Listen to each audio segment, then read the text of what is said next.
السلام عليكم ورحمة الله وبركاته. ومالنما 16 bisha September 2020. halkan waxaan maalin walba 2 jeer idinku soo gudbin doonaa wararka suuqa kala iibsiga ciyaartoyda iyo kooxaha adduunka ee caalamka. aynu ku bilownay weeraryahanka kooxda Arsenal Pierre-Emerick Aubameyang ayaa ku qancay qorshaha cusub ee macallin Mikel Arteta uu la yimid kooxda Arsenal kadib markii uu shalay saxiixay heshiis 3 sano ah oo ku qaadanayo isbuucii 250,000 mushaar. heshiiskan Pierre-Emerick Aubameyang uu saxiixay ayaa ka dhignaan doona kii labaad ee ugu qaalisan marka laga reebo Mesut Ozil oo ah ciyaaryahanka ugu mushaarka badan kooxda Arsenal oo 350 ku qaata isbuucii. kooxda Arsenal ayaa arrinkan ay soo dhaweysay inay haystaan weeraryahankooda khatarta badan ee Aubameyang. dib u dhiska macallin Mikel Arteta uu ku hayo kooxdiisa Arsenal ayaa u muuqda mid aad u xoogan. Arsenalna isbuucyadan iyo bilahan ay noqotay koox haysan karta ciyaaryahannadeeda halbowlayaasha oo ah. haddaynu intaas ugu gudubno kooxda Arsenal oo Aubameyang uu heshiis cusub u saxiixay, halka Hossein Aouar iyo Thomas Partey ay weli ku raad joogaan. inkasta oo Arsenal ay u baahan tahay inay ugu yaraan 3 ciyaaryahan ilaa 4 ciyaaryahan ay iska gado si ay u hesho adeegyada Hossein Aouar iyo Thomas Partey oo kooxda Athletic Madrid ah. haddii aynu intaas ugu gudubno Arsenal, dhinaca kale kooxda Manchester United ayaa aad ugu dhibtoonaysa sidii suuqa ay ugula soo wareegi lahayd garab dabiici ah, weeraryahan world classic ah iyo daafac dambeed bidix oo back up u noqda Luka Shaw oo dhaawiciisu joogto iska yahay. kooxda Manchester United ayaa eryaneysay ciyaaryahanada khatarta ah ee Jack Grealish, Jadon Sancho iyo Gareth Bale oo asbuucan soo cusboonaysay doonista ay u qabto. laakiin waxaasba waxaa biyo qabow ku shubay kooxaha Tottenham iyo kooxda Aston Villa. kooxda Tottenham ayaa xiise lama filaan ah soo cusboonaysay kadib markii ciyaaryahankeedii hore ee Gareth Bale oo ku dhibtoonayo gegida Bernabeu uu qorshaystay inuu dib ugu laabto English Premier League, gaar ahaan kooxdiisii hore ee waayihii quruxda badnaa uu kusoo qaatay 2011 ilaa 2013.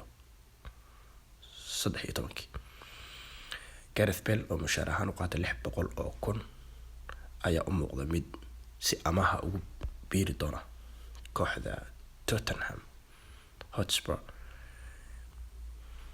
Tottenham ayaa guuldaradii kasoo gaartay kooxda Everton kadib isu aragtay inay tahay koox aan tartami karin. sidaas darteed macallin Jose Mourinho ayaa kooxdiisa xoojin dhanka weerarka ah iyo difaaca u qorshaystay. ciyaaryahanka Sergio Reguilon oo ay mulkiidiisa leedahay kooxda Real Madrid ama hadana ku joogay sanadkii hore kooxda Sevilla, Europa League la qaaday, halbowlana u ahaa, ayaa u muuqda mid u wareegi doona kooxda Tottenham kadib markii ay xiisaha Tottenham ay qabto daafac dambeedka bidix ee kooxda Real Madrid. Reguilon ay ka afduuban doonto kooxda Manchester United oo ku raad joogtay 2 isbuuc ugu dambeysay. waxaad moodaa in kooxda Manchester United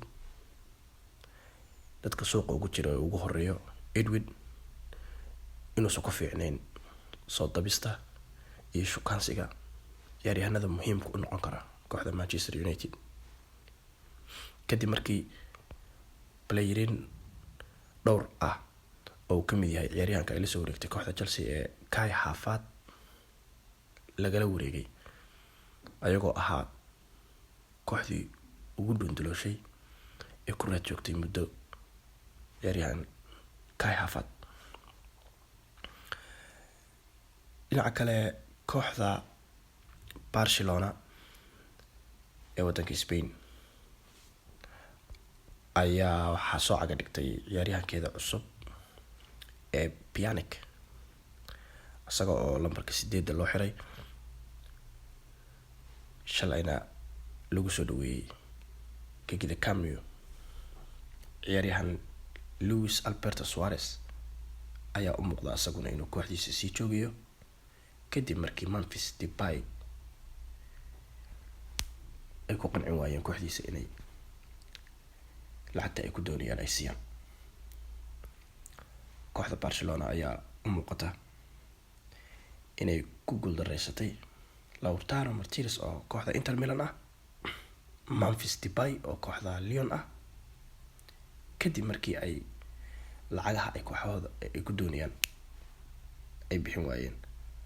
ay ka dhaxgalay halka Lautaro Martinez wakiilkiisa shalayto kulan uu ku lahaa magaalada Milano iyo maamulka kooxda Inter Milan waxayna u eg tahay inuu ku qancay inuu xagaagan kooxda sii joogi doono. kooxda Juventus ayaa iyadu aad ula daala dhacaysa sidii ay u heli lahayd weeraryahan cajiib ah, world classic ah, dhaliya khatar ah. waxa ayna hadda ku hungoobeen ciyaaryahan Luis Alberto Suarez. waxay hadda mikroskobkooda u weeciyeen dhinaca iyo kooxda Roma ayaa miiska soo saartay ciyaaryahan Dzeko. taas bedelkiisana waxa ay soo gadanayaan ciyaaryahan Milik oo kooxda Napoli halbowle u ahaa. kooxda Juventus ama kooxda Ajusta ayaa u muuqata 80% in la soo wareegi doonto Edin Dzeko oo weerarka uga ciyaara kooxda Roma.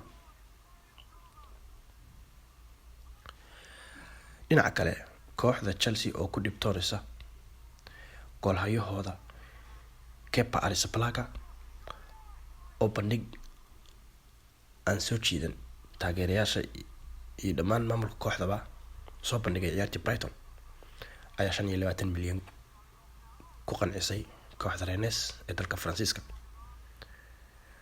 Portieriga Edouard Mendy Nikader ee qaranka Senegal oo ciyaaray 18 jirkaas ayaa heshiiska shakhsiga la gaaray isbuucii horeba kooxda Chelsea.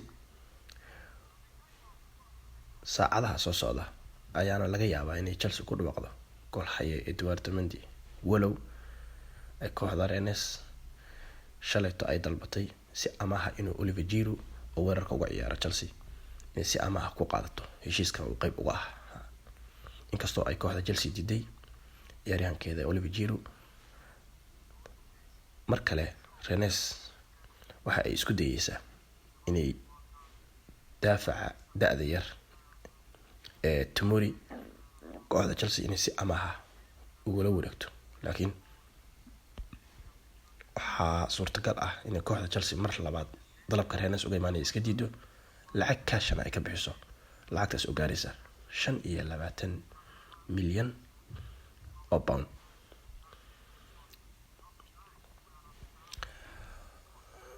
wararkeeni anigu idinkaga soo gudbinaynay halkan aanu idinkaga soo aruurinay jaraa'idada ugu afka dhaadheer sida Daily Mail, Telegraph, The Guardian, Marca iyo AS. intaas ayuu nooga egyahay.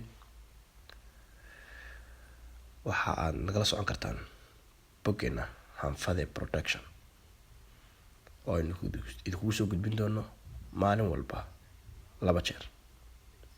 waxaan rajaynayaa in aad ka bogateen wixii faalla iyo gorfeyn ahna aad commentiga hoose ku bixin doontaan. waxaan mar labaad ka codsanaynaa inaad channelka noo subscribe gareysaan nuguna dhiirigelisaan si aynu hawsha aynu idin hayno horay ugu sii wadno. daawadayaal fi amaanillah.